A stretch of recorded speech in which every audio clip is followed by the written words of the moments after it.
Hello everyone, good morning, welcome back to my channel. আশা করি তোমরা সবাই খুব ভালো আছো, আমিও ভালো আছি। আমার একটা নতুন এনার্জেটিক ব্লগে তোমাদের সকলকে স্বাগত জানিয়ে আজকের ব্লগটা শুরু করছি।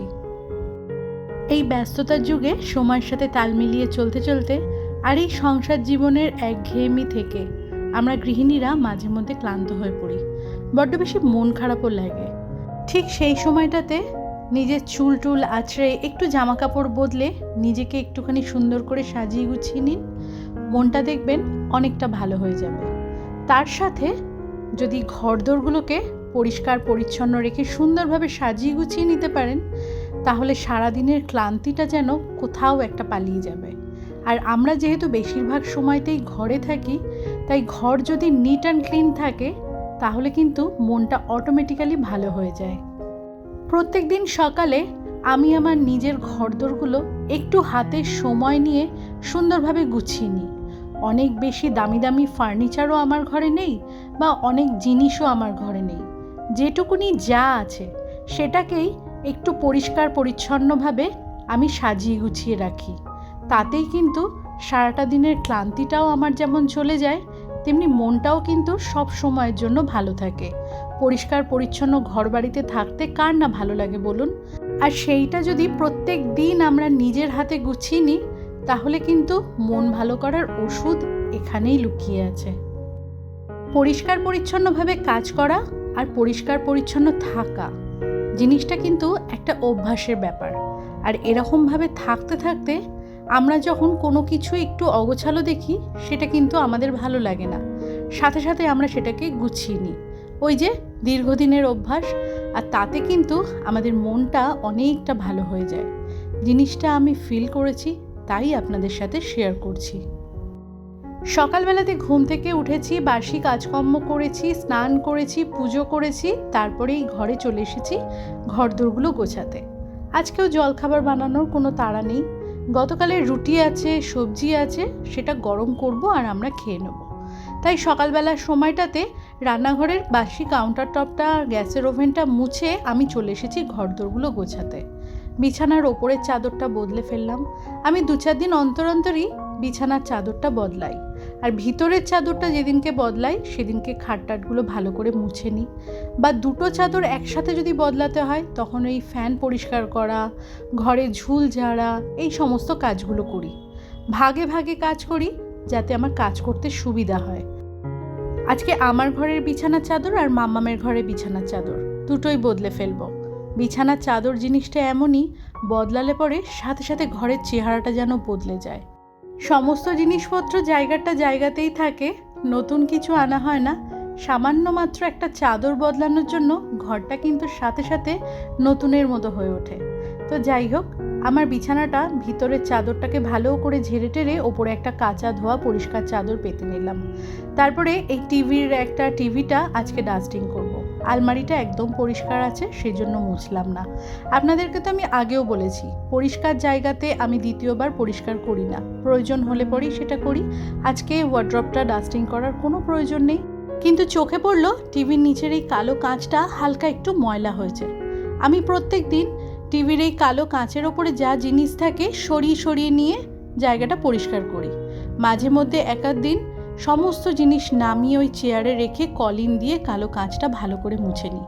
আজকে সেই সমস্ত জিনিসগুলোকে সরিয়ে ভালো করে মুছে নিলাম, আর এর ওপরে যা জিনিসগুলো থাকে সবটাও ভালো করে মুছে পরিষ্কার করে নিলাম।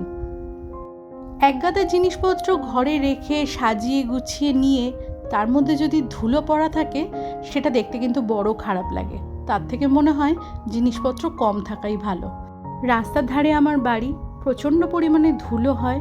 তো জিনিসপত্রগুলো পরিষ্কার পরিচ্ছন্ন করে যদি আমি মেনটেন করতেই না পারি সঠিক সময়, তাহলে জিনিসপত্র সাজিয়ে গুছিয়ে এরকমভাবে নোংরাভাবে রেখে লাভটা কি? তার থেকে কম জিনিস রাখাটাই ভালো নয় কি? আর তাছাড়া আমি ওই একগাদা জিনিসপত্র দিয়ে ঘর ভর্তি করাটাও পছন্দ করি না। আর অল্প স্বল্প জিনিস থাকুক, কিন্তু পরিষ্কার পরিচ্ছন্ন থাকুক, সেটাই আমার বিশেষ করে পছন্দ। আর জিনিসগুলো আমি কি করি, মাঝে মধ্যে একটুখানি জায়গা বদল করে করে রাখি। আগে যেমন টিভির রিমোট, আমার চশমার বাক্সটা, এসির রিমোট বাদিকটাতে থাকতো, ওই আমার মানি ব্যাংকের পাশে। আজকে সরিয়ে ওটাকে ডান দিকে রাখলাম। আবার হয়তো 2 দিন পরে যখন পরিষ্কার করব জিনিসপত্রগুলো একটু এদিক ওদিক করে নেব। ঘরের জিনিসপত্র মাঝে মধ্যে একটুখানি এদিক ওদিক করে নিলে সেই জায়গাটার মধ্যেও কিন্তু একটা নতুনত্বের ছোঁয়া লাগে। তো যাই হোক, ঘরে যেটুকুনি যা পরিষ্কার পরিচ্ছন্ন করা ছিল সবটা করে নিয়ে আমার যে ঘরে বড় বড় দুটো জানলা আছে সেই জানলার গ্রিলগুলো আমি ভালো করে মুছে পরিষ্কার করে নিলাম। এই মুহূর্তে ওই বাইরের দিককার যে জানলাটা পরিষ্কার করছি, তো ওইখানে আজকে সকালে জানলা খুলতে গিয়ে দেখলাম বৃষ্টির ছাট আসাতে ওই জানলার পরে কিছুটা ধুলো এক জায়গায় জড়ো হয়ে জমে গেছে। সেগুলো ভালো করে মুছে পরিষ্কার করে নিলাম। আর এই দিককার মানে ছাদের দিককার জানলাতে তো কাছাকাছি হলে জামা কাপড় মেলা হয়, ওই জানলাটা খুব একটা বেশি অপরিষ্কার হয় না। তাও কোনা টোনাগুলো আজকে ভালো করে ওই কাপড়টা দিয়ে মুছে পরিষ্কার করে নিলাম। এরই মধ্যে আমি দুটো একটা কমেন্টের উত্তর দিয়ে নিই। তপতি বিশ্বাস দিদি ভাই, তুমি আমার গতকালের ভিডিওতে কমেন্ট করেছিলে, জানতে চেয়েছিলে যে আমি প্রদীপ জ্বালাই কী তেল দিয়ে। আমি তিলের তেলটাই ব্যবহার করি বেশি, তবে কোনো সময় যদি তিলের তেল না পাই তাহলে সাদা তেল দিয়েই প্রদীপটা জ্বালাই। আর তোমার কমেন্টটা পড়ে ভীষণ ভালো লাগলো। তুমি আগে প্রতিটা ভিডিওতে আমাকে কমেন্ট করতে, আমার খুব ভালো লাগতো তোমার লেখাটা পড়তে। সত্যি কথা বলতে তোমাদের কাউকেই তো আমি দেখতে পাই না, কিন্তু তোমরা তো আমাকে দেখতে পাও। তোমাদের সাথে আমার যেটুকুনি যা কথাবার্তা হয় এই কমেন্টের থ্রুতে, আর তোমাদের এই মিষ্টি মিষ্টি কমেন্টগুলোর মধ্যে থেকে একটা আপনত্বের ছোঁয়াটা আমি পাই। ভীষণ ভালো লাগে, মনটা ছুঁয়ে যায়। তো অনেক দিন পরে তোমার কমেন্ট পেয়ে আমি খুব খুশি হয়েছি। তুমিও ভালো থেকো, সুস্থ থেকো। অনেকটা ভালোবাসা রইল তোমার জন্য। ভুইয়ান অ্যাগ্রো চ্যানেল থেকে লিখেছো নাইস শেয়ারিং। থ্যাংক ইউ বন্ধু, আমার পাশে থাকার জন্য, তোমাদের অমূল্য সময় দিয়ে আমার ভিডিওটা দেখার জন্য অসংখ্য ধন্যবাদ জানাই। জয়িতা মিত্র কমেন্টের মাধ্যমে জানিয়েছো যে আমি যে রান্নাঘরে কড়াইটা ইউজ করি সেটা তোমার খুব ভালো লাগে। থ্যাংক ইউ বন্ধু। আর সত্যি কড়াইগুলো ভীষণ কাজের। আমি এখানকারই লোকাল শপ থেকেই নিয়েছিলাম, বিনোদ ব্র্যান্ডের আছে, আর ট্রিপ্লাই কড়াই। নেচার্স বিউটি চ্যানেল থেকে কমেন্টের মাধ্যমে জানিয়েছো আজকে ফার্স্ট দেখলাম, খুব ভালো লাগলো। থ্যাংক ইউ বন্ধু, পাশে থাকার জন্য অসংখ্য ভালোবাসা রইল তোমার জন্য। ঘরটা ভালো করে ঝাড় দিয়ে নিয়ে আজকে একবার মুছে নিলাম। সকালবেলাতে যখন মোছামুছি করেছিলাম তখন খুব একটা ভালো করে পরিষ্কার করতে পারিনি, ওপর মুছে চলে গেছিলাম। এই মুহূর্তে ধুলো টুলোও ঝাড়া হয়েছে, ভালো করে ঝাঁটও দেওয়া হয়ে গেল, আর একবার মুছে নিয়ে ঘরটা একদম পরিষ্কার পরিচ্ছন্ন করে নিলাম। আর এরকম পরিষ্কার পরিচ্ছন্ন গোছানো ঘর দেখে আমার নিজেরই মনটা ভালো লাগছিল। ঘরটা আজকে মুছেছি শ্যাম্পু দিয়ে। আমাদের ওই জুতোগুলো পরিষ্কার করার জন্য শ্যাম্পুর পাউচের এরকম চেন কিনে এনে রাখা হয়। প্রথমে ভেবেছিলাম সাবানের গুঁড়ো ছড়িয়ে দিয়ে ঘরটা মুছে নেব, তারপরে দেখলাম ডিশওয়াশারের ওপরে ওই শ্যাম্পুর পাউচ রয়েছে, ক্লিনিক প্লাসেরই একটা শ্যাম্পুর পাউচ, সেটা ওই মপের বাকেটের মধ্যে দিয়ে সেটা দিয়ে ঘরটা যেই মুছেছি, ঘরটা থেকে এত সুন্দর গন্ধ বেরোচ্ছিল, আমার যেন মনটা ওতেই অনেকটা ভালো হয়ে গেল। চলে এসেছি মাম্মামের ঘরে, বিছানার চাদরটা চেঞ্জ করে নিলাম।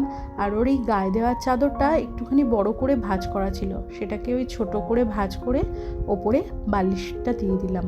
আর এই যে বিছানার চাদরটা পাতি সাদার ওপরে গোলাপ প্রিন্টের, এর সাথে কোনো বালিশের কভার নেই, তাই অন্য একটা সাদা প্রিন্টের বালিশের কভারটা ওখানে দিয়ে এবারে ওর এই ছোটো আর মাঝারি সাইজের যে ওয়ার্ড্রপটা আছে সেটা ভালো করে পরিষ্কার করে নিয়ে বাকি ঘরে যেটুকুনি যা জিনিস আছে মুছে টুছে পরিষ্কার করে নেব। রান্নাবান্না করার সময়তে প্রত্যেক দিনই তো সকাল বিকেল রান্নাঘরটা পরিষ্কার পরিচ্ছন্ন করা হয়, কিন্তু ঘর দুটো আমি অল্টারনেট ডেতে পরিষ্কার করে থাকি। আজকে হাতে সময় ছিল, সেই জন্য দুটো ঘর যেখানে যতটুকুনি পরিষ্কার করার দরকার আমি দেখে শুনে নিয়ে ভালো করে পরিষ্কার করে নিলাম। আর ওই যে বললাম, সারাদিন যেহেতু ঘরের মধ্যেই সময়টা কাটে, এরকম পরিষ্কার পরিচ্ছন্ন গোছানো ঘরের মধ্যে থাকলে পরে কিন্তু অনেকটা মানসিক শান্তি পাওয়া যায়। নিজে আমি জিনিসটা খুব বেশি করে ফিল করেছি, তাই চেষ্টা করি সব সময়ের জন্য অগোছালো হবার থেকে রক্ষা করতে। চেষ্টা করি, সব সময় যে পারি তেমনটাও নয়। সকালবেলার সময়টাতে আমি একদম পরিষ্কার পরিচ্ছন্ন করে ঘরদোরগুলোকে গুছিয়ে নিলাম, তারপরে একটু বেলা বাড়ার সাথে সাথে দেখলাম মাথার বালিশটা একটু এদিকে সরে গেছে, কি বিছানার চাদরটা একটু কুঁচকে গেছে, তখন যদি হাতে সময় থাকে আমি জিনিসগুলো তৎক্ষণাৎই ঠিকঠাক করে দিই। বা আলনাটা দেখলাম একটা গেঞ্জি টেনে বার করতে গিয়ে দুটো গেঞ্জি ঝুলছে, তো সেই জিনিসগুলো চোখে পড়ার সাথে সাথে ঠিক করে দিই, কিন্তু কতবার ঠিক করব। বারবার তো সেটা সম্ভব হয় না। বেলা বাড়ার সাথে সাথে অগোছালো হয়েই যায়। রাত্রিবেলাতে পুরোটাই অগোছালো থাকে, সকালবেলাতে আবার সুন্দর করে গুছিয়ে নিই। এটাই তো হচ্ছে আমাদের গৃহিণীদের কাজ, একঘেয়ে কাজ, প্রত্যেক দিন করে চলেছি। কিন্তু তবুও এই কাজের মধ্যে কিন্তু আমাদের অনেকটা ভালোবাসা থাকে। ভালোবাসা যত্ন না থাকলে পরে কিন্তু নিজেদের ঘর সংসারকে সুন্দরভাবে পরিপাটি করে রাখা যায় না। সকালবেলাতে বাসি রান্নাঘরটা মোছার পরে এক কেটলি গরম জল করেছিলাম। বাবু ওই গরম জল আর 4টে খেজুর খেয়ে বেরিয়েছিল। আমি আর মাম্মামও গরম জল খেয়েছিলাম আর 2টো করে কাঁঠালি কলা খেয়েছিলাম। তারপরে আমি নিজের এই সমস্ত কাজকর্মগুলো করছি। ওই যে বললাম জলখাবার বানাবার তাড়া নেই, সবজি বানানোই আছে গতকাল রাত্রে, আর রুটি তো গতকাল রাত্রেই করেছি, সেই হটপটটা বাইরেই ছিল, ওটা আর ফ্রিজে ঢোকায়নি। আর রান্নাঘরে এসেই আমি ওই সবজির বাটিটা ফ্রিজ থেকে বের করে রেখেছিলাম। শুধু সবজিটা গরম করে নিলাম আর একটা করে শসা কেটে নিলাম 3 জনের জন্য। তো প্লেটে রুটি, তরকারি আর শসা দিয়ে ঝটপট করে আমরা জলখাবারটা খেয়ে নিলাম। নিয়ে আবার এসে মাম্মামের ঘরের বাকি ডাস্টিংয়ের কাজটা করলাম। বাবু বেরিয়ে গেল, মাম্মাম এই মুহূর্তে পড়তে বসেছে। 2টো ঘর গোছানো কমপ্লিট করে এবারে চলে এসেছি ছাদে কাজ করতে। ওই যে বললাম ওয়াশিং মেশিনটা সকালে স্নানে যাওয়ার আগেই চালিয়ে দিয়েছিলাম, কাছাকাছি তো অনেকক্ষণ আগেই হয়ে গেছে। তো এই মুহূর্তে এসে জামা কাপড়গুলো মেলে দিচ্ছি। আর আমার ঘরে যে বিছানার চাদর তুলেছি, মামামের খাটের যে বিছানার চাদর তুলেছি, সবটা ওই ছাদে যে স্ট্যান্ড ফ্যানটা আছে ওই নিচটাতেই মেঝেতে রাখা রয়েছে। এই জামা কাপড়গুলো সবটা মেলে দেব। ওয়াশিং মেশিনটা খালি হলে পরে ওই যে চাদর টাদরগুলো যা আছে সবটা নিয়ে ওয়াশিং মেশিনে দিয়ে দেবো। তো যা জামা কাপড় কাচা হয়েছে সেটা দিয়েই তো ছাদের দড়ির অর্ধেকটার বেশি ভরে গেল। আর জামা কাপড়গুলোর মধ্যে ভারী ভারী সমস্ত জিন্সের প্যান্ট ট্যান্টগুলো কাচা হয়েছে, এগুলো আর এত তাড়াতাড়ি তো শুকাবে না। আর এই মুহূর্তে যদি আবারও ওয়াশিং মেশিনটা চালিয়ে চাদর টাদরগুলো কাচি, মেল বাড়ার জায়গা হবে না। তাই সমস্তটা গুছিয়ে নিয়ে রেখে দিলাম ওয়াশিং মেশিনের মধ্যে। আগামীকাল একেবারে সার্ফের গুঁড়ো দিয়ে আমি ওয়াশিং মেশিনটা সকাল সকাল চালিয়ে দেবো। ছাদে যেটুকুনি যা জামা কাপড় ছিল কাচা ধোয়া, সেগুলো তো সকালবেলাতেই ওই ছাদের পর্দা টর্দাগুলো আটকাবার সময়তে দড়ি থেকে তুলে নিয়ে চেয়ারে রাখি। এটা আমার প্রতিদিনের অভ্যাস। সকালবেলাতে পুজো করে আসার পরে আমি ছাদটাকে সুন্দর করে গুছিয়ে নিই। মানে গোছানো বলতে কি, ছাদে তো কিছুই নেই, ওই পর্দাগুলো আটকে দিই, জানলাগুলো খুলে দিই। রাস্তার ধারে বাড়ি তো, সকালবেলার সময়তে মানে একদম ভোরবেলাতে আমি যখন ছাদে ঘোরাফেরা করি ওই সময়টাতে সমস্ত জানলা খোলা থাকে। তারপরে যখন আমি আবার বাসি কাজকর্মগুলো করি, স্নান করি, পুজো করি, সব জানলা বন্ধ করে দিই।